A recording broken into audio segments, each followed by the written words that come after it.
Visual Studio Talk Show.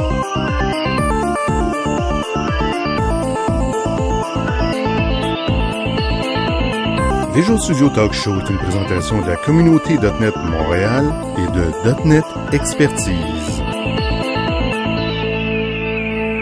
Visual Studio Talk Show. Bienvenue à une nouvelle émission du Visual Studio Talk Show. Le podcast où on discute d'architecture logicielle avec la plateforme Microsoft.net. Oh, on a un petit changement ici Ben parce oui. que tu disais de construction de... Qu'est-ce que tu disais auparavant? Je disais où on discute de construction de logiciels. Puis Avec là, la j'ai plateforme.net? C'est ça, puis là j'ai dit d'architecture logicielle. Ah ben? Parce que si je me fais un petit rétroactif, il me semble que si on retourne quasiment dans les 24 derniers mois, on est beaucoup plus dans des discussions d'architecture logicielle que juste de construction. Je trouve que construction, c'est limité notre propos. Et est-ce que l'architecture, c'est limité aussi notre propos? Peut-être. Donc, C'est ce qu'on va voir. Nous discutons de la plateforme Microsoft. De la plateforme Microsoft. Hey Mario, on est à Los Angeles. Oui, la belle ville de Los Angeles. Je sais pas si on peut dire belle ville. Belleville, bon, Il y a de la pollution ici, c'est l'enfer. c'est Écoute, incroyable. un nuage de pollution. Mais quand même, pour les Nordiques, parce que notre invité, on va tout de suite présenter notre invité. Ben, moi, je m'appelle Mario Cardinal. Tu t'appelles. Guy Barrette. Et notre invité est Bernard Fedotov, Bernard Fedotov, oui. de Grenoble. Nancy. Ah, Nancy. Je suis toujours en train de me tromper. Au nord de Grenoble. À côté de Genève. Dans ma tête à moi, tu sais, je disais on est des Nordiques parce que tu nous expliquais qu'il y a un peu de neige Oui, chez ce vous. matin, il neigeait. Et chez Ouais, nous, ouais. avant, il y a... Avant hier. Ah, ouais, neige hâtive au mois de novembre, là. Mais bienvenue au Québec. Aujourd'hui, il fait 10. Donc, c'est pour dire, hein, nous, ça se promène, la température. Mais à Los Angeles, il fait 26, 27 degrés tous les jours de la semaine. Et on est à Los Angeles pour assister à la conférence Professional Developer Conference de Microsoft, le PDC. Oui, le fameux PDC qui revient habituellement tous les 2-3 ans. Non, dans un an. C'est nouveau, mais on s'entend. Écoute, Bernard, nous, on t'a demandé de refaire une émission à ce PDC ici parce que la dernière fois, en 2005, tu avais été un de nos invités pour parler justement pour nous aider à faire une analyse de ce qui a été annoncé au PDC. Et on se souvient qu'avant ça, la PDC avait été en 2003, 2000. Donc, 2001. Bernard, la formule d'émission, c'est de toujours commencer par la biographie, puis après ça, on fait l'enregistrement pour vraiment parler. Donc, tu nous disais que tu es basé à Nancy, tu es français. Oui, je suis français, je suis basé à Annecy. En pleine montagne, c'est pas le nord, je suis pas nordique. C'est le sud de la France, mais dans les Alpes. Oui, c'est vrai, hein, t'as raison. Mais donc, vous êtes plus en élévation. Voilà. Ça fait au moins une dizaine, quinzaine d'années que tu fais de l'informatique. En plus, beaucoup plus, j'ai commencé l'informatique en 84. Oh! J'ai 24 ans. Moi, j'ai des cheveux gris, mais c'est toi qui devrais en avoir. J'ai créé ma première entreprise en 89, donc il y a 19 ans. Ma 19 deuxième ans. entreprise en 2004. Puis cette entreprise-là, que tu as la deuxième entreprise que tu as aujourd'hui, c'est une firme de consultation. Oui, tout à fait, oui. Bon, on n'est que deux, hein, parce qu'avec Christine Dubois, on n'est que deux, on fait que de la consultance autour des technologies Microsoft. On est tous les deux Microsoft RD.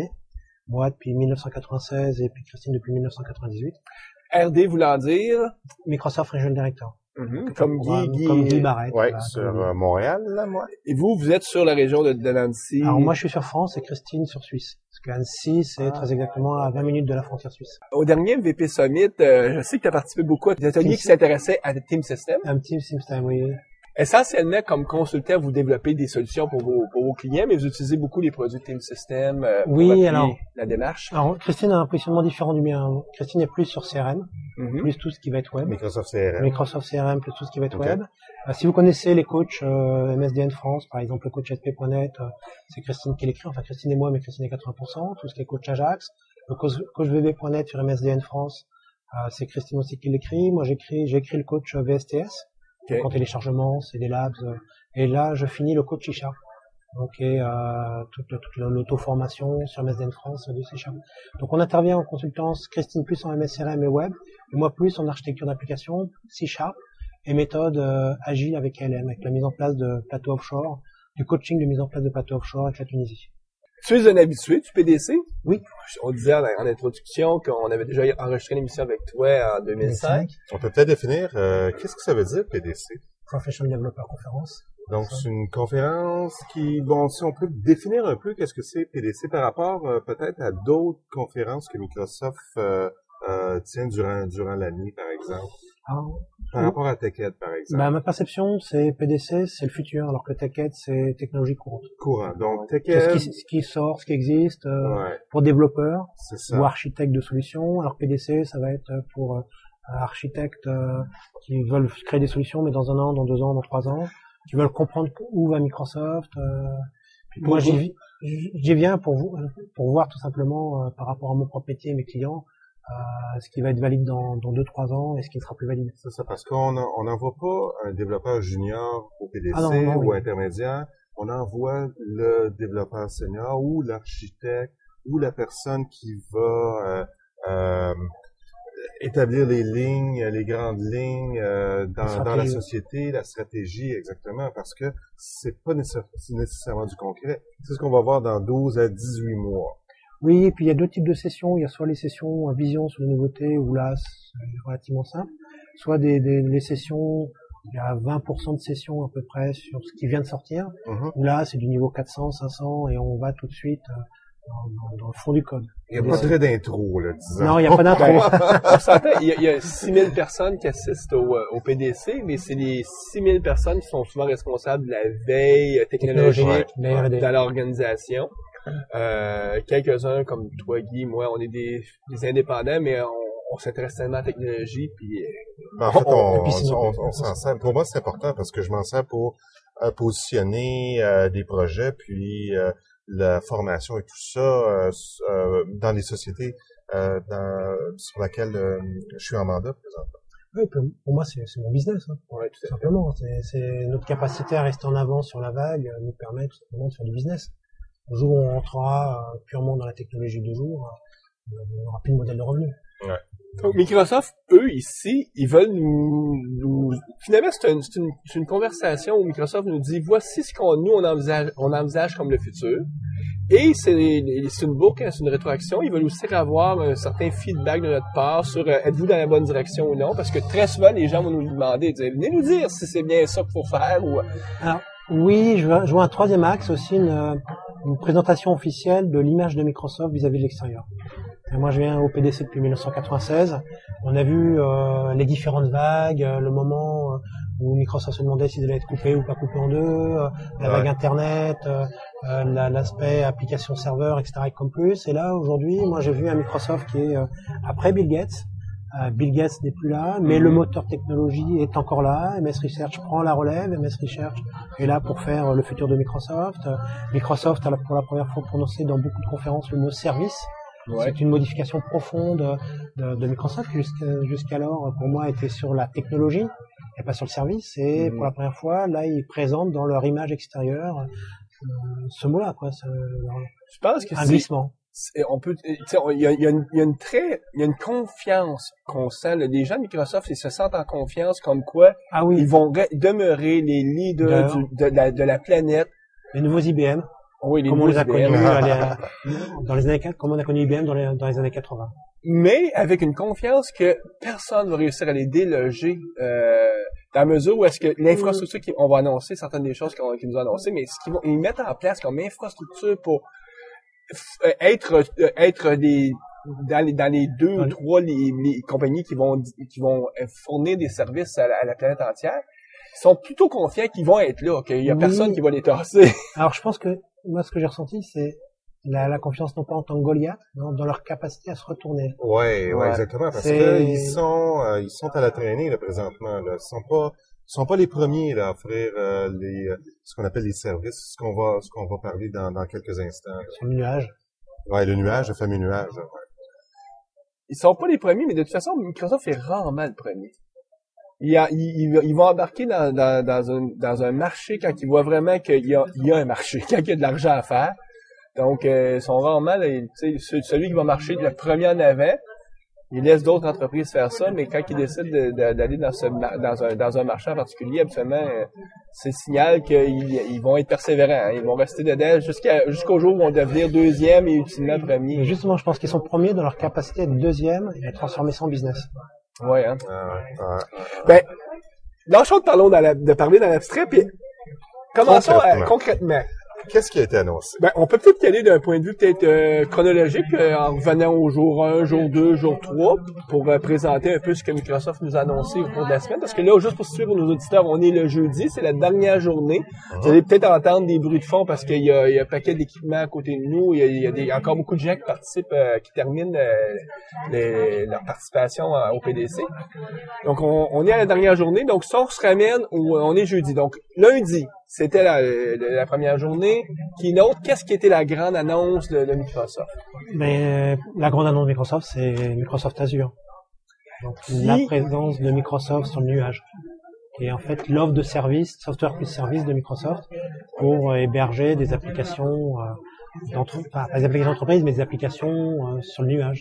Donc, si on essaie de rendre ça concret, un nuage. Donc, il y a des gens qui vont dire, vous voulez dire l'Internet. Est-ce que c'est synonyme, nuage égale Internet? Non, un nuage, c'est, dans la conception de Microsoft, c'est un ensemble de serveurs qui vont, plusieurs centaines de milliers de serveurs, en fait, qui sont mis dans un endroit, qui vont héberger d'une manière souple et transparente pour l'utilisateur des applications pour accéder à des données et leur appliquer des processus.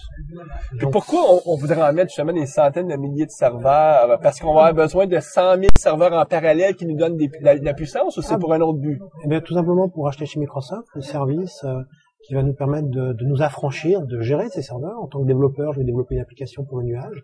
Et donc je vais respecter une certaine architecture, bien évidemment, c'est pas l'application telle que je la connais aujourd'hui avec mes datasets qui accèdent à ma base de données SQL Server, j'ai une architecture à respecter, une architecture d'ailleurs très saine et très cohérente, et je vais la publier sur le nuage en précisant en paramètres de configuration le nombre de serveurs que je veux, le nombre d'instances, etc. Et je me pose plus de questions. Souvent en fonction des moyens de ce que je veux payer aussi, hein, parce que justement, hein, on va payer par rapport à, Microsoft a annoncé que le prix serait par rapport à ce qu'on consomme.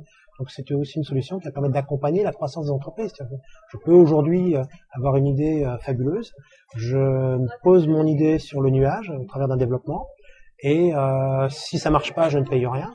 Par contre, si ça marche vraiment très fortement et que j'ai un fort besoin de croissance, par une simple configuration, on l'a vu dans les keynotes, par une simple configuration, ça prend 2 minutes de transformer mon application en un data server gigantesque avec une tolérance de panne en 7/24. J'aimerais qu'on revienne au concept de informatique dans les nuages, le cloud computing. Oui. Si on pouvait peut-être parler de la différence entre le modèle web, donc une application web ASP.NET avec sa base de données, ses serveurs en load balancing, en partage de charges, et l'informatique cloud computing, l'informatique dans les nuages. Est-ce qu'on pourrait les comparer ou quelles seraient les différences?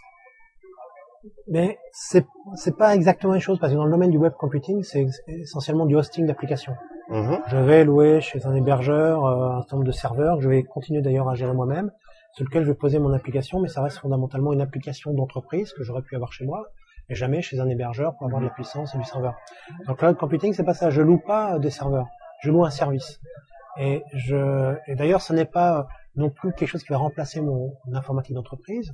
C'est quelque chose qui va venir étendre mon informatique d'entreprise avec des nouveaux scénarios. Et je vais poser sur un service une application qui aura une très forte capacité de monter en charge. Et Microsoft va me donner le service de maintenance, d'installation, de mise à jour des patchs, etc. Mais je vois pas toute cette partie matérielle et toute cette partie logicielle. J'achète un service qui va me permettre d'assurer que mon application va fonctionner. Donc, on a dit, elle montrait en charge, mais plus que ça. C'est-à-dire que le jour où tu veux juste mettre à jour ton application, aujourd'hui, il faut l'arrêter. Mais là, puisque tout est réparti sur des centaines et des milliers d'ordinateurs qui peuvent être répartis à la grandeur de la planète, sans être transparent, ton application ne sera jamais vraiment arrêtée. Il y aura toujours une instance qui fonctionnera. Mais c'est d'ailleurs comme ça que, d'après ce que j'ai compris, il fonctionne, par exemple, Messenger ou toute l'architecture live de Microsoft. Oui, t'amènes un excellent point. Parce que comment Microsoft peut se lancer dans le offrir ce service-là dans ces services-là, parce que ça prend ce qu'on appelle des data centers, des centres de données en français. Les data centers ou web centers. Appelons-le data center pour l'instant, qui sont énormes. Ils l'ont déjà. Justement, ils les ont déjà, ces data centers. L'annonce qui a eu lieu le premier jour, c'est la construction d'un nouveau data center à Chicago. Mais sinon, ils ont déjà cette infrastructure qui est pas réservée à leurs clients, qui est actuellement réservée pour leur infrastructure interne. Qui est distribuée partout sur la planète.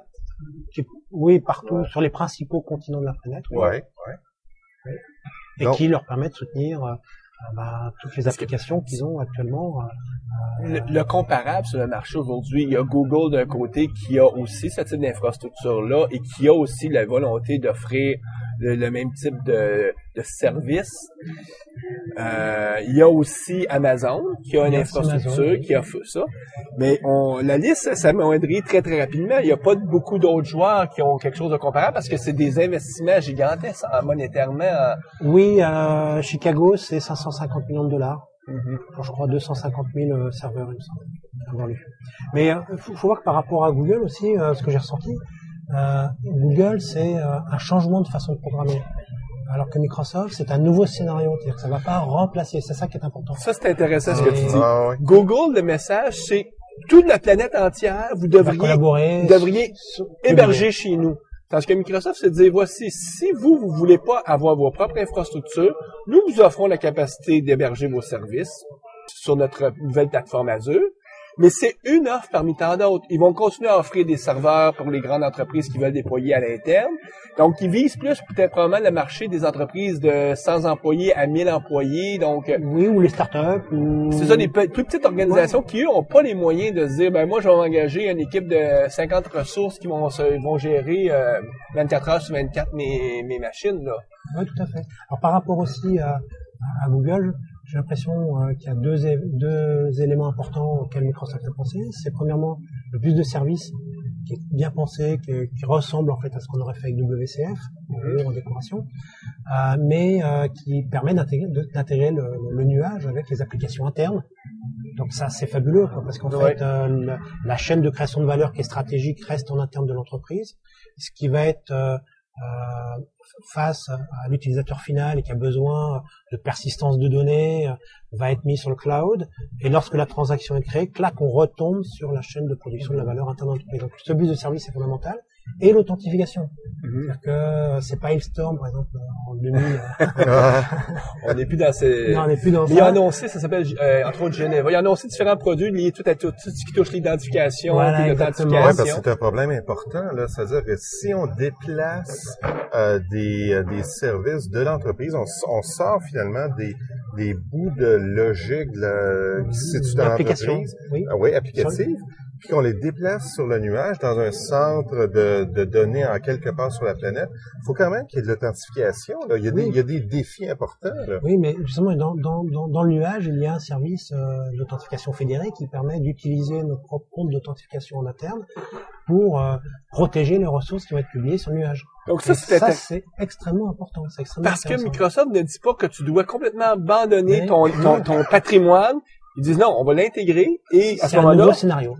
Ils t'offrent un chemin qui sera pas une rupture pour aller vers ces modèles de logiciels que tu achètes sous forme de service, un peu comme aujourd'hui, j'achète de l'électricité. Je me pose pas trop la question comment l'électricité est faite, où elle est faite, je la consomme et c'est tout. Ultimement, la vision, c'est que tes applications, les gens vont les consommer, ils vont venir de Microsoft, qui eux vont les héberger. Puis toi, ta relation avec Microsoft, c'est que tu vas louer ces capacités-là à la demande. De service. Moi, ce qui m'a épaté dans l'annonce d'Azure, puis pourquoi je pense que c'est un brillant futur, cette plateforme-là, c'est que, puis t'en as glissé un mot, l'architecture que Microsoft nous offre, donc les API, la structure qui est mise en place pour que, au niveau applicatif, on soit capable de faire des applications qui vont s'héberger dans cette structure-là, elle est bien faite, elle est bien... Elle est simple, hein, dans le sens que c'est tellement simple que tu ne peux que reconnaître que ça devrait marcher. Alors, oui, moi j'ai quelques questions sur des modifications qu'il va y avoir au niveau de l'accès aux données. Justement, ça va demander de bien réfléchir aux stratégies de persistance, aux stratégies de cache, de bien différencier ce genre de choses, et de pas concevoir non plus les accès aux données comme on les conçoit aujourd'hui dans des applications traditionnelles, on va dire. Donc, mais sinon, c'est une architecture très saine. Donc, si on l'explique vite pour nos auditeurs, grosso modo, Microsoft, ce qu'ils vont t'offrir, c'est un nouveau jeu d'API. dont ce qu'on appelle un storage. Donc, parce que, tu sais quoi que tu veux, t'as des traitements, puis les traitements doivent être capables de collaborer entre eux autres et doivent être capables, justement, de travailler avec des données. Oui. Puis, ce qu'on offre, c'est essentiellement trois façons de travailler avec les données. Un système de queue, queuing, qui est principalement pour échanger des données entre les processus. C'est pas dans les queues que tu vas voir persister ton information, c'est plus les queues vont servir à envoyer une information à un autre processus, à un autre traitement. Parce que le principe sur cette architecture-là, c'est que tu veux multiplier les traitements, pas avoir un seul gros traitement qui fait tout, mais des traitements très simples qui font une tâche très bien. Donc on revient au vieux principe de responsabilité unique, c'est-à-dire un traitement a une seule responsabilité. Je vais te donner une analogie, un exemple. On nous expliquait que pour faire du logging, ben il dit tu vas avoir deux traitements. Tu vas avoir un traitement qui identifie qu'il y a une erreur, mais c'est pas lui qui va l'écrire. Tu vas avoir un autre traitement qui va faire l'écriture de l'erreur. Avec la queue entre les deux. Avec la queue. Donc tu vas passer. Le premier va juste mettre dans une queue un signal pour dire oups, il y a eu une erreur. Et il y a un autre traitement qui va le récupérer. Donc la queue, c'est une des mécanismes. L'autre, c'est des tables. Donc une structure tabulaire pour échanger, pour justement leur persister l'information. Persister sous forme relationnelle, semi-relationnelle. C'est pas exactement que des tables. Mais c'est pas pour stocker des fichiers. C'est ça, c'est pas le but de remplacer SQL Server, ou en tout cas des bases de données relationnelles. On va nous offrir un service pour ça, des SQL services. Le troisième, c'est une unité de stockage, mais pour des blobs, donc des binary large objects, donc par exemple des fichiers MP3, des images de ce type-là. Puis essentiellement, c'est sûr que là, toi, quand tu es dans la plateforme Azure, tu ne vas plus jamais essayer d'écrire localement dans un fichier, ça n'a pas d'allure, t'es sur le nuage. Donc, tu vas toujours écrire dans ces structures-là, mais le fait que ces structures-là sont bâties et pensées pour que ça soit distribué sur des milliers d'ordinateurs, c'est ce qui fait que pour les gens, vous n'aurez pas à vous préoccuper comment Microsoft s'assure de faire la montée en charge pour toi. C'est que si tu respectes ces règles d'architecture-là, ton application va pouvoir monter en charge. Oui. Tout à fait. Moi, ce que je trouve fabuleux dans si je termine mon propos, on sait que aujourd'hui, si on prend les protocoles d'Internet, essentiellement, c'est une architecture modulaire, et dans une architecture modulaire, ce qui est important, c'est les interfaces, donc les protocoles. Microsoft, ce qu'ils font, c'est qu'ils viennent recréer une autre couche d'abstraction par-dessus ces protocoles Internet-là, qui est leur fameuse architecture d'Azure avec les storage et puis leur API. Mais en créant cette nouvelle abstraction-là, puis là, ces protocoles-là, cette interface-là, parce que quand tu définis une nouvelle abstraction, si tu es maître de cette abstraction-là, tu as des chances d'être le maître, en tout cas, de la plateforme. Pour très longtemps. Donc, si on fait juste une analogie, originalement, dans le monde de l'informatique, on avait du matériel. Et si on voulait, par exemple, quand on programmait dans les années 50, si on voulait écrire persister de l'information, il fallait utiliser les blocs sur les disques directement. Et dans les années 60, il y a des gens qui se sont dit, c'est tombé ardu, c'est toujours programmé pour être capable d'aller écrire sur les disques. Et ça serait beaucoup mieux si j'aurais une abstraction au-dessus de ça. Et c'est là que sont nés les systèmes d'exploitation, qui avaient comme première mission de s'occuper, entre autres, de toutes les entrées-sorties pour nous, de gérer la gestion des processus.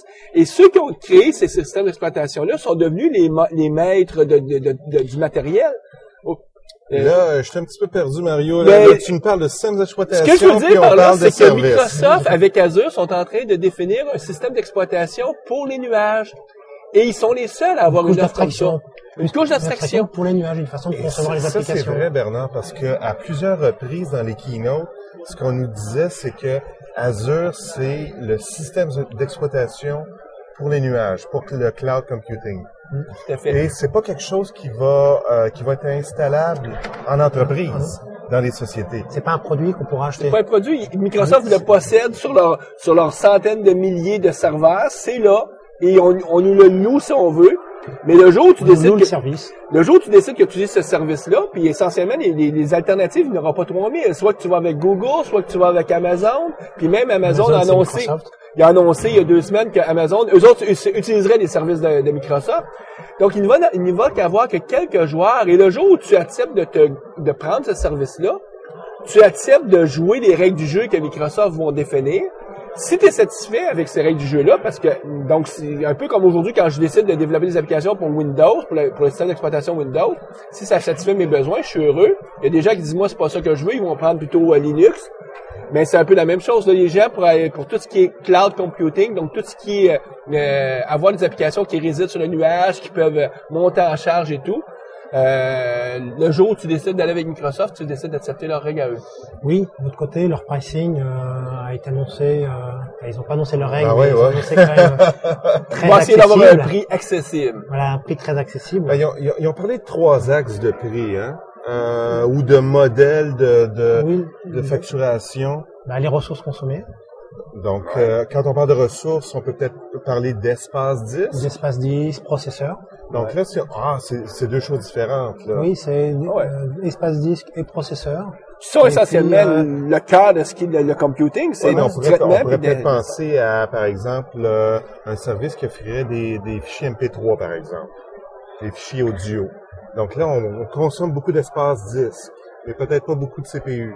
Ouais. Il y a le modèle que tu parlais au niveau des CPU, ça, on pourrait penser à quoi, par Des systèmes de exemple? simulation.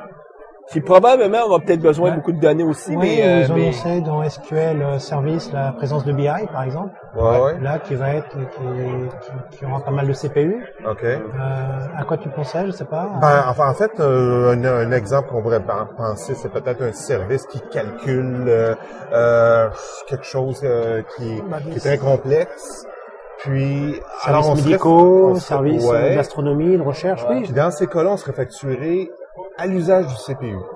Oui, ouais. globalement, l'usage du Mais de CPU. toute façon, le pricing va être toujours un jumelage de comment tu consommes d'espace puis comment tu consommes de CPU. Et je crois aussi un troisième axe qui est la tolérance à la panne. Oui. Donc le nombre d'instances et la capacité de l'application Il y a- à jamais tomber en panne. Il y a ça qui est intéressant aussi avec Azure, c'est que là, on nous parle de services avec des niveaux de qualité que même en entreprise, on connaît peu. Non, Hein. on n'obtiendra pas. Même si en entreprise, il y a des gens qui se vendent, disent, nous, on fait du 99.9, donc 3.9.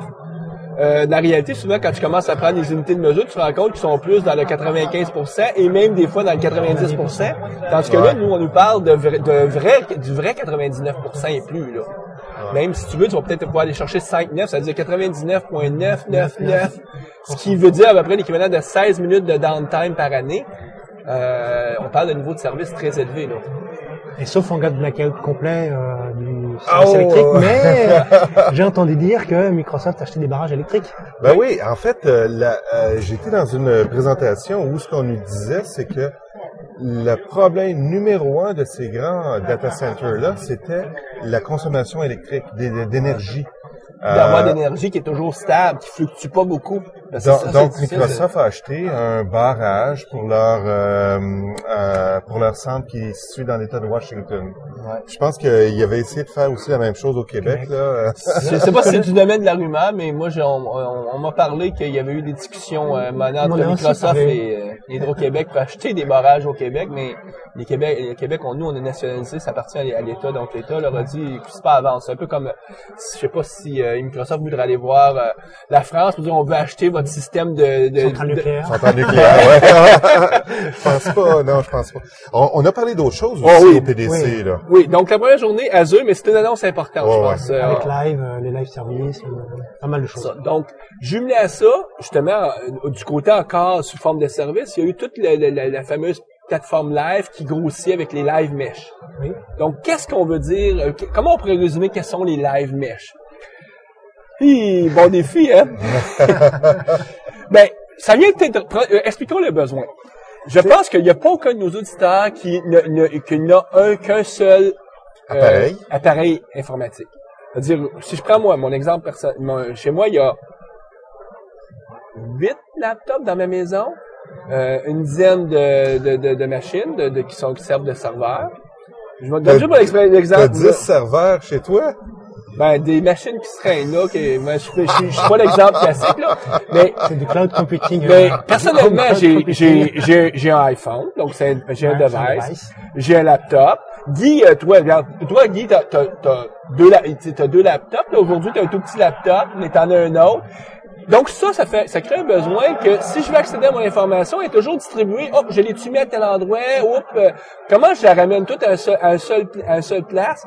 Le live mesh, c'est le premier problème qu'ils veulent résoudre. C'est de dire, écoutez, on va tout resynchroniser l'information sur toutes les bidules que tu peux avoir. Puis, peut-être qu'on peut dire pour nos amis français que mesh veut dire maille. Oui, hein. Et donc, en fait, l'idée de Live Mesh, c'est de créer un maillage d'ordinateurs qui ont partagé des informations. Mais tes ordinateurs, nos ordinateurs, voilà. Sans passer par un réseau d'entreprise, sans passer par un workgroup, mais des devices qui ont partagé des informations, comme des photos, des fichiers, ça peut être d'ailleurs des projets. On veut être connecté au travers. Puis partager la même information sur tous nos appareils. Voilà, puis, exactement. Quand on dit tous les appareils, de live.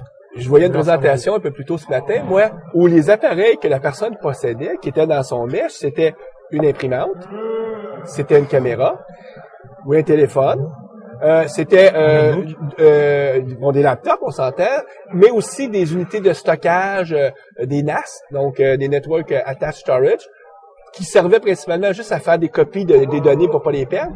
Et tout ça participait dans son fameux maillage personnel, qui sont hébergés par Microsoft sur le web. Donc c'est du cloud computing, donc c'est probablement la même infrastructure qu'Azure. Les services sont hébergés sur le cloud, par contre les données ne sont pas hébergées sur le cloud. Non. Les données restent, c'est ce qu'il faut comprendre dans le maillage, c'est que les données restent locales aux différents ordinateurs. On va pas mettre les données sur le cloud. Par contre, le nuage va proposer les services pour synchroniser toutes ces données au travers des live services. Oui, cet aspect-là est très important. Donc, on va pas porter sur les serveurs de Microsoft nos documents, nos images, nos photos. C'est Mesh, c'est vraiment le service qui lie tout ça. C'est comme un peu, souvent on a parlé de peer-to-peer, donc du transfert de données d'un point à point. C'est une sorte de peer-to-peer. D'où pourquoi un des devices qu'on va vouloir avoir, c'est des unités de stockage juste pour faire des sauvegardes.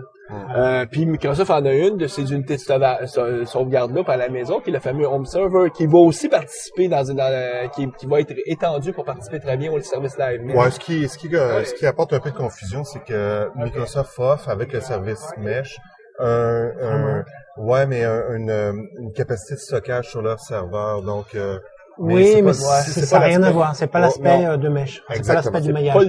L'aspect du maillage, c'est vraiment de mailler des mailles d'ordinateurs qui ont partagé des infos. Donc Mesh, ensuite, qu'est-ce qu'on peut mentionner? Je pense, allons au lendemain. Le lendemain, Microsoft dit, écoutez, on vous a parlé de tout ce qui est notre stratégie, on peut appeler service.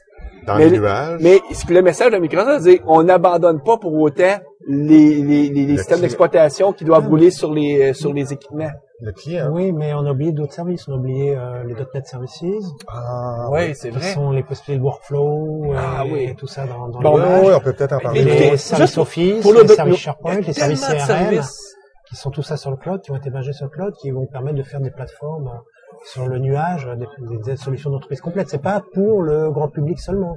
Donc, rappelons-les, là, parce que, on s'excuse pour nos auditeurs, mais il y a tellement de choses qui ont été annoncées cette semaine. Donc, juste pour les ramener. Les .NET Services, qui sont la possibilité d'héberger des workflows et de piloter des processus, en fait, sur le nuage.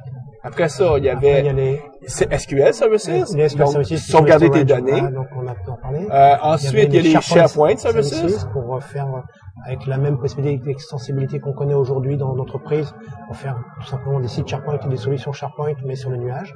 Et les CRM Services, qui sont clairement à destination des PMI, des PME, voire des plus grosses entreprises, pour pouvoir louer un CRM complet et avoir les mêmes possibilités de personnalisation de CRM, mais sur le nuage.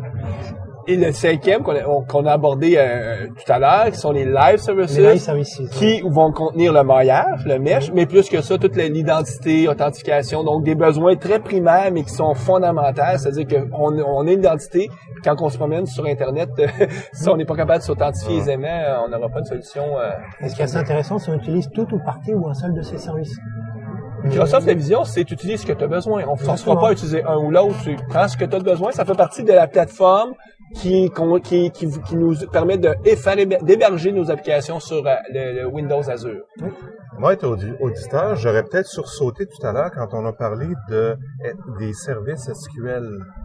Donc, on pourrait, avec ces services-là, mettre nos données directement dans les nuages, sur les serveurs de Microsoft? Alors, on pourrait mettre des données, Mhm. mais pas des données SQL Server, Ah. de ce que j'ai compris. Ouais. C'est-à-dire qu'en fait, on va pas prendre un schéma de base de données avec le SQL, on n'accédera pas au moteur de données. On va concevoir son application avec des données structurées, semi-structurées au travers du framework qui est fourni pour programmer le nuage. Et on va pouvoir poser ces données, mais c'est pas des données au sens des tables SQL Server. D'ailleurs, ça s'appelle pas les données SQL Server, c'est relationnelles qu'on a normalement en société, qui sont bien structurées. des entités, des tables. Ouais. On pourrait les mettre, mais sous une forme différente, mais c'est pas l'objectif. L'objectif n'est pas d'héberger des bases de données réparties sur le nuage.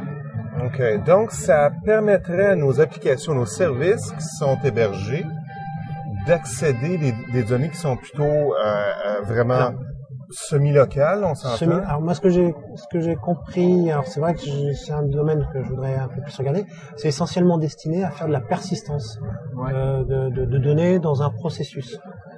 C'est pas fait pour stocker la donnée, on va dire finalisée dans un objectif d'archivage pour 3 ou 4 ans, bien que ils ont annoncé la sortie d'outils ETL et la sortie d'outils BI sur le nuage. Donc, là, On va falloir voir comment ces choses-là vont évoluer, parce que là, nous, on a comme 3 jours de vécu, on a toutes ces annonces-là, puis on essaie même dans notre tête à nous à faire le ménage, ça se situe où, toutes ces offres-là? De connecter tout ça ensemble. Par contre, ce qui est bien, c'est qu'on a la VPC avec la version locale de cloud, parce que pour programmer sur le cloud, on ne programme pas sur le cloud, on publie sur le cloud.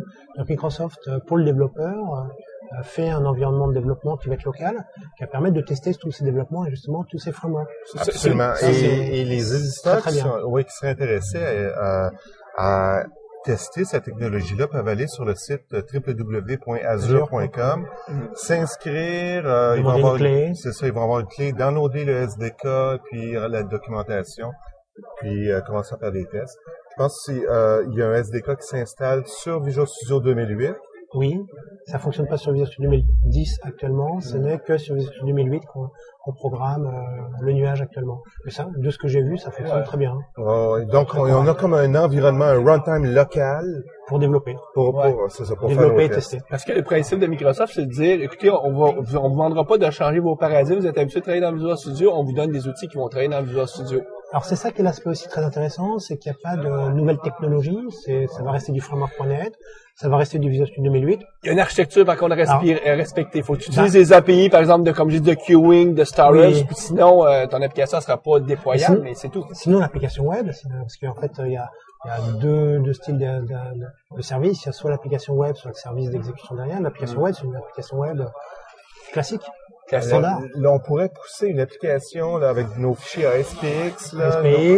Silverlight et tout sur le nuage. Oui. Donc, est-ce qu'il y a des dangers pour les petits hébergeurs partout sur la planète? C'est clair que Microsoft va changer toutes ce point de vue-là, les modèles économiques. Parce que c'est pas le but de Microsoft de remplacer ces hébergeurs-là. C'est des besoins différents. Ouais, de toute manière, moi, de ce que j'ai vu, c'est que le niveau de développement qu'il fallait pour aller sur le nuage, c'est plutôt développement professionnel voire très professionnel avec une architecture clean. Ouais. Alors qu'on rencontre sur le marché beaucoup de gens qui développent de l'ASPX avec des datasets directement mis dans l'ASPX pour accéder à la base. On dirait que ça ne marchera pas sur le nuage. Ça, c'est la bonne nouvelle. C'est que tu ne pourras pas faire des choses n'importe quoi, puis dire, ça s'en va sur le nuage. Parce que Mario, quelqu'un qui veut peut toujours faire n'importe quoi. Mais justement, par exemple, à la question, ce sera pas par défaut, ça va être parce qu'il veut. À la question, est-ce que sur le nuage, on pourra publier ses propres custom activities dans le workflow? Microsoft a répondu qu'il ne savait pas encore. Okay. Parce qu'ils voulaient pas mettre en danger justement le nuage. Le nuage, c'est toute la planète qui l'utilise, là, donc. Donc il y aura des possibilités. Il faudra quand même, d'après ce que je comprends, respecter où il y aura un outil au moment où on publie qui va vérifier le respect d'une architecture clean. Oh, absolument. Mais si je fais une erreur de logique et j'ai une boucle infinie, j'aurai quand même une boucle infinie. Ouais, mais tu vas utiliser juste ton CPU à toi de toute façon. C'est pour ça que Microsoft insiste aussi beaucoup sur le test des applications et le cycle de développement des applications avec l'ALM pour éviter ce genre de boucle infinie. Donc là, on est à la première journée. Moi, je voulais aborder la deuxième journée, où est-ce que là, Microsoft nous annonce un successeur à Vista. Qui est Windows 7. Windows 7. qui, moi, ce que je disais tout à l'heure, c'est que je trouvais juste dans le nom, en tout cas, il y avait un peu d'humilité de Microsoft pour dire, vous savez, peut-être que Vista, ça n'a pas été notre plus grand coup publicitaire. Et finalement, on nous arrive avec une version, toi, Guy, ce que tu as dit, c'est quasiment Vista SP2. Oui. Moi, je disais, c'est le XP de Vista. Puis moi, je suis tout à fait d'accord avec toi. En fait, la première version, Vista était la première mouture du nouvel OS. C'est pas ce qu'ils disent, c'est ce qu'on sent. Ouais. Ouais, on s'entend, là. C'est notre opinion et on la partage. Et puis, Windows 7, c'est comme l'aboutissement de cette nouvelle, l'intégration de tout ce qu'il faut pour retirer tout ce qui nous embête au quotidien avec Vista. Ouais. Puis, moi, ce qui ferait que je voudrais avoir, si je pourrais l'acheter demain matin, je l'achèterais tout de suite, le Windows 7, c'est justement le fait qu'on voit qu'ils ont enlevé beaucoup d'irritants. On voit qu'écoute, une des choses... Les VHD? Des machines virtuelles intégrées directement. Alors, pour expliquer quand même, oui. C'est qu'en fait, si, au lieu de vous cherchez un fichier qui est sur une machine virtuelle, au lieu de relancer la machine virtuelle dans Virtual PC Multi Server, vous attachez le disque comme un disque local. Et tu peux même booter avec une machine virtuelle directement. Au niveau de toute l'expérience utilisateur, ils ont beaucoup amélioré, ou en tout cas simplifié. Ils ont travaillé. Ils ont simplifié. Il y a une barre en bas de la barre de tâches est améliorée. Oui, tout à fait. À la Mac OS X, un peu, on pourrait peut-être dire.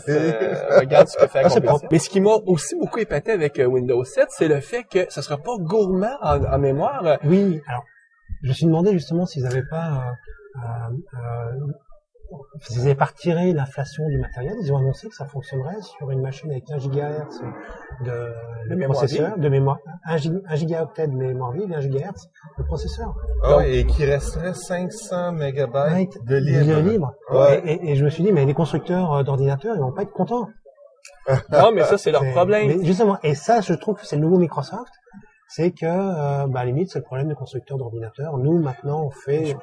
Je pense aussi que c'est parce que Microsoft se rend compte que le modèle d'affaires, tout à l'heure, ils auront peut-être plus besoin tant que ça des constructeurs d'équipements parce que eux vont vendre du service sur le c'est peut-être un peu loin, mais peut-être qu'ils ont compris qu'un des freins à l'achat de Vista, c'était la puissance machine qu'il fallait.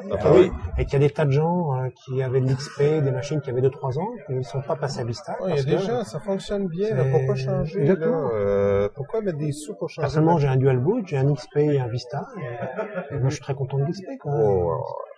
Donc, ce matin-là, on nous parle de Windows 7.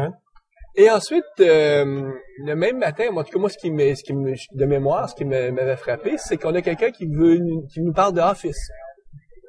Office, qu'est-ce qu'il va nous dire par rapport à Office? Et quelque chose que ça fait plusieurs années, il me semble qu'on dit Microsoft devrait nous donner des versions web des produits Word, Excel et compagnie. Et ça a l'air que ça va être dans le domaine du réel parce qu'on nous l'a annoncé. On l'a même vu. Mais comment on peut faire un Word puis un Excel en mode qui va rouler dans un furteur, en mode web?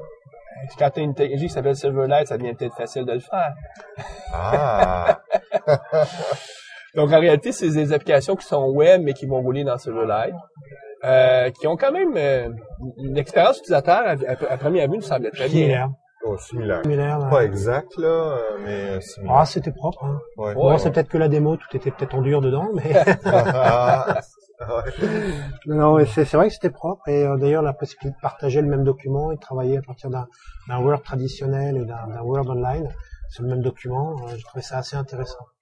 Parce que le même matin, Scott Guthrie est venu nous parler, et ça, c'est même ce qu'on nous annonçait, c'est toutes des choses un peu mineures. Il y avait rien de majeur du type ça va changer ma façon de faire. J'ai trouvé dans ce que annonçait Scott Guthrie sur les possibilités d'extensibilité de VS10 et de rajouter des visualisateurs. Ah oui, le manage. Ah oui, c'est vrai ça. Ça c'était, ça va. Non, t'as raison. L'extensibilité de Visual Studio 10 c'est fabuleuse pour les intégrateurs, pour les développeurs d'outils. Et surtout que ça va être partie du framework. C'est-à-dire que... Comment on va faciliter l'extensibilité dans Visual Studio 2010? C'est que Microsoft est en train de réécrire Visual Studio from scratch. Donc, le prochain Visual Studio va être tout en WPF. Ce sera plus une application COM-based comme on a aujourd'hui. pas complètement. Il y a peut-être des petits bouts, mais en tout cas, le cœur. Le cœur va être en WPF. Et Microsoft, vu que Visual Studio, c'est une plateforme de développement qui doit être extensible, ils se sont posé la question comment on va permettre l'extensibilité. On sait qu'aujourd'hui, l'extensibilité, avec le fait que ça avait été, c'est quand même Visual Studio, ça date d'il y a une dizaine d'années, c'est tout basé sur COM. C'est pas toujours évident de pouvoir, par exemple, charger un nouveau add-in dans notre Visual Studio et de pas déstabiliser notre plateforme. Donc, Microsoft, essentiellement, ils ont reconnu le fait que l'extensibilité, c'est un problème récurrent que pas juste eux ont, mais que beaucoup de fabricants d'applications ont. Puis on dit, tant qu'à offrir une solution, on va en faire une solution qui serait intégrée dans le framework et que tout le monde pourrait utiliser. Bien architecturé, puis ils ont réfléchi aussi à non pas des extensibilités au sens technologique du terme, mais qu'est-ce qui ferait sens pour le développeur.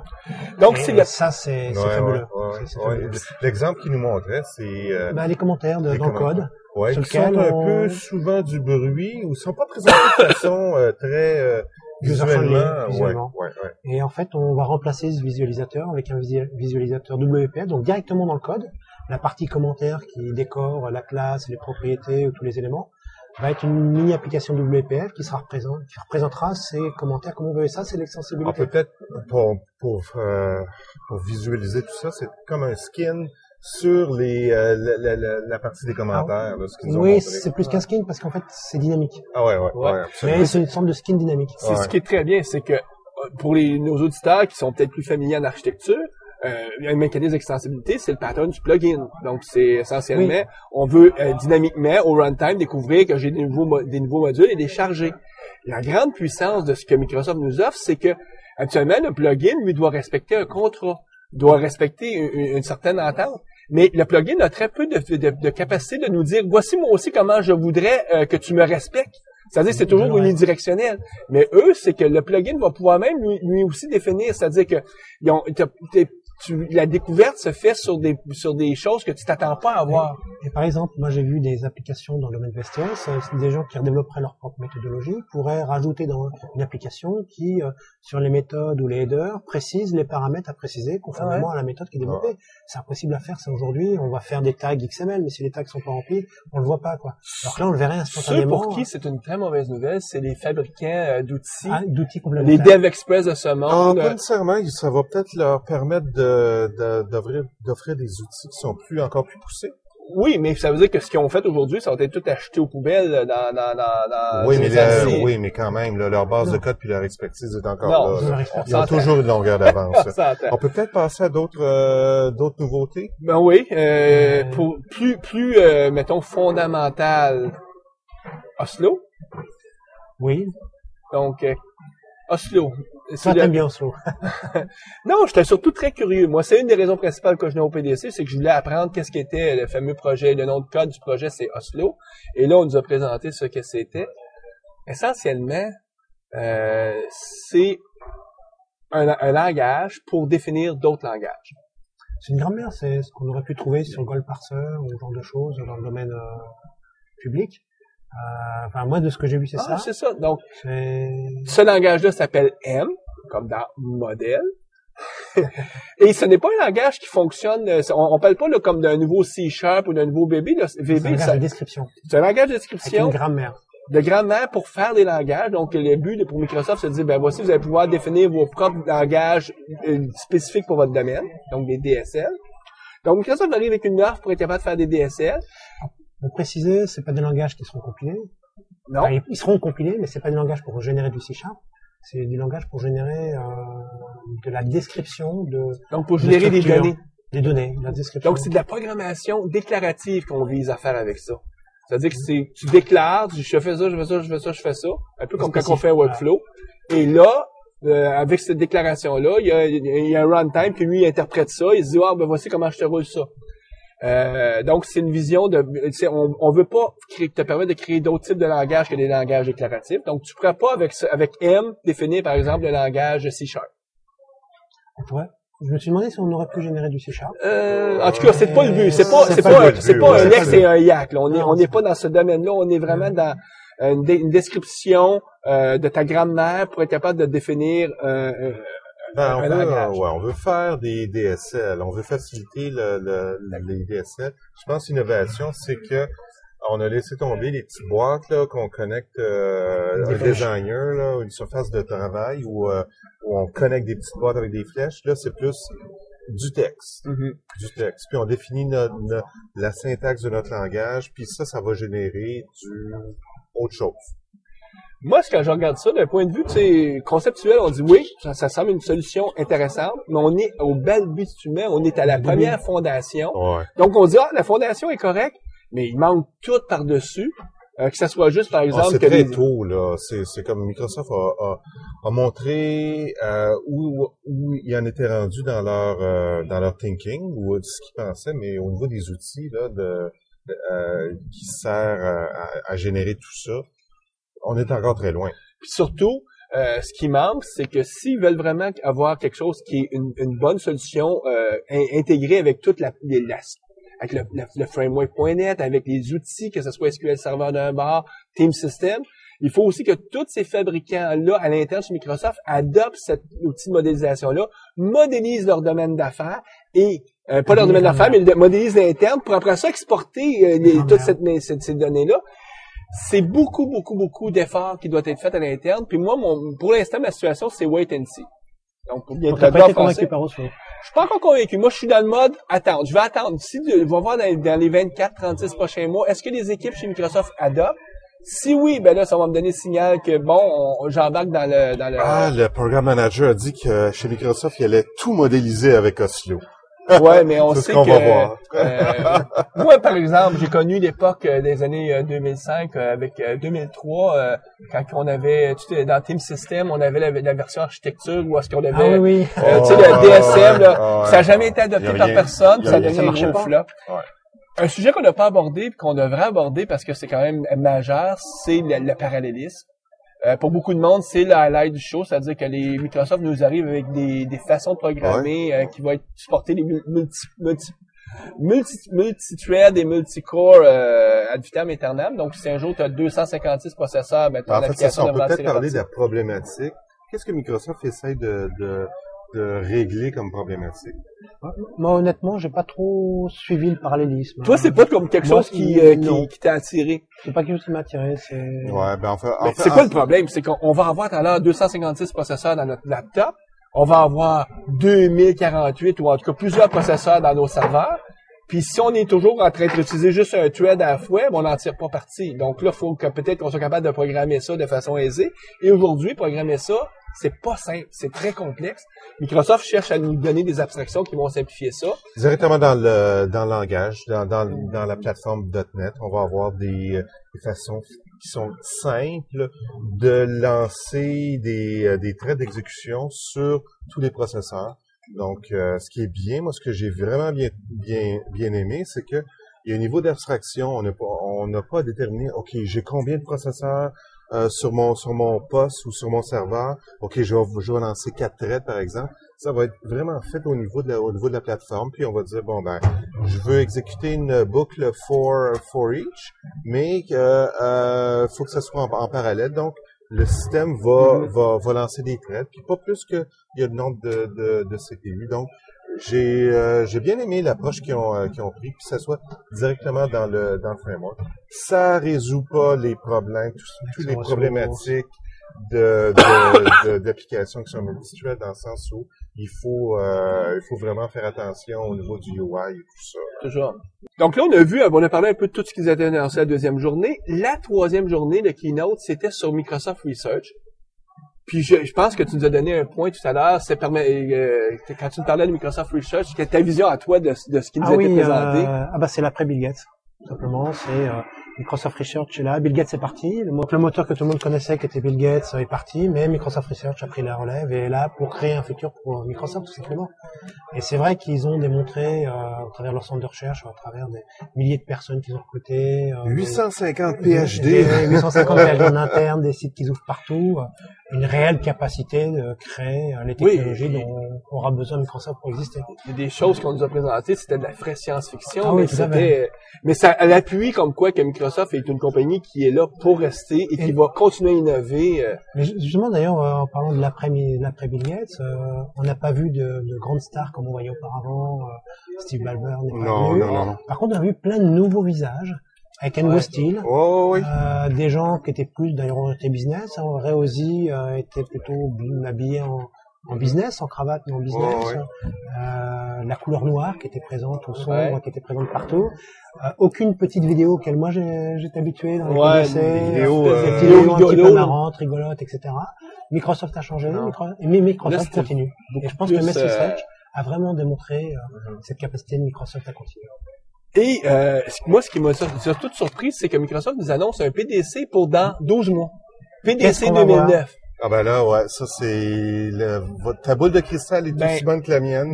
Le message que ça nous dit, c'est que Microsoft était pas prête à nous annoncer quelque chose de majeur, mais il y a quelque chose d'autre qui est dans la moulinette. Ouais, mais je pense que le niveau de changement ou de productivité à l'intérieur de Microsoft pour générer des nouvelles technologies est tellement énorme là maintenant que je pense qu'on devrait avoir un PDC de façon plus régulière qu'auparavant. Ouais, tous les ans et demi. Mais moi, c'est ce qui m'a impressionné aussi, c'est la facilité avec laquelle Microsoft a changé. Et je suis impressionné par la démonstration qu'ils ont faite de leur capacité à produire des choses de qualité extrêmement rapidement. C'est quand même une entreprise de plusieurs dizaines de milliers de personnes aujourd'hui. Et ils nous ont quand même fait voir beaucoup de nouvelles choses. Et beaucoup de belles choses. Beaucoup de nouveaux visages. Des gens ces gens-là étaient tous comme en arrière-plan, puis là, on les voit apparaître avec ça sur quoi ils travaillent depuis 2, 3, 4, 5 ans. Et on voit qu'il y a de la profondeur. Mario, on est à veille de se faire jeter dehors. On doit conclure. Oui. Alors, écoute, merci bien, merci Bernard. À vous, hein. C'était bien agréable. Ça fait un survol rapide du PDC parce que c'est difficile en 45-50 minutes de traiter de tous les sujets, mais on te remercie beaucoup. C'était un plaisir. Et puis à la prochaine PDC. Mais là, on se revoit l'année prochaine. On se revoit l'année prochaine ou plus tard. Donc, t'es déjà cédulé pour une autre émission au PDC 2009. Exactement. Merci, Bernard. Au revoir à tous. Assistez aux rencontres de la communauté .NET Montréal afin de parfaire vos connaissances des technologies.net et afin de faire du réseautage. Pour l'agenda des rencontres, veuillez consulter le www.netmontréal.com. .NET Expertise est un réseau de consultants indépendants et experts dans les technologies Microsoft.net. N'hésitez pas de consulter un de nos experts en visitant le www.net-expertise.com. Guy, à ce moment ici, habituellement de l'émission, on en profite pour faire la section sur les actualités. Oui, mais on vient juste de passer 1 heure à parler d'actualités, de nouveautés, donc j'en ai pas. T'as pas d'actualité, finalement. Je comprends pas, Guy, que tu sois pas intéressé à ce qui se passait à l'extérieur du PDC. Je suis sûr qu'il y a des choses dans la communauté Java. Vraiment, là, où est ton professionnalisme? Ah, je l'ai laissé à Montréal. Je vais le retrouver demain. Non, t'as tout à fait raison. On a pas mal couvert ce qui était d'actualité. Mais ce qu'on doit quand même parler à nos auditeurs, c'est 2 choses. Qu'il y a des il y a des présentations qui continuent à avoir lieu. La communauté .NET de Montréal. Donc, lundi le 3 novembre, on a le Speaker Idol. On va avoir 8 participants qui vont nous présenter des sujets tous variés, aussi variés les uns que les autres. Le gagnant va recevoir une inscription à la conférence DevTeach qui va avoir lieu la première semaine de décembre. Tu parles de DevTeach, ça fait quelques semaines qu'on n'en a pas parlé à nos auditeurs, mais nous, notre tirage pour nos auditeurs va toujours avoir lieu dans 2 semaines. Oui. Donc, on rappelle aux auditeurs, envoyez-nous des courriers. Puis, nous allons, en anglais, on dirait to relax. Donc, si je traduis ça en français, on va simplifier le processus. C'est que vous avez plus besoin de nous donner de thématiques, juste un email. Mais est-ce qu'il envoie suivant le petit formulaire qu'on retrouve? Ouais, c'est plus simple parce que ça fait juste leur ouvrir leur donc, sur la page principale du site, vers la droite, il y a un lien. Puis, vous remarquez que ça l'envoie à mon adresse email à moi. Donc, non, OK.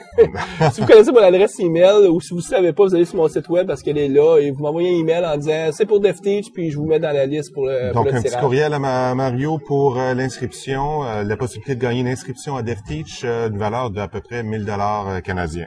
Et on fait le tirage bientôt parce que ça s'en vient DevTeach, hein, c'est dans 6 semaines, 8 semaines, début décembre.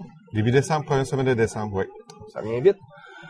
Écoute, Guy, je pense que ça fait le tour, pas des actualités, mais de ce qui s'en vient du côté de la communauté.net. Absolument. Donc, on va souhaiter une bonne programmation à nos auditeurs et on vous revoit dans 2 semaines. Au revoir. Bye bye.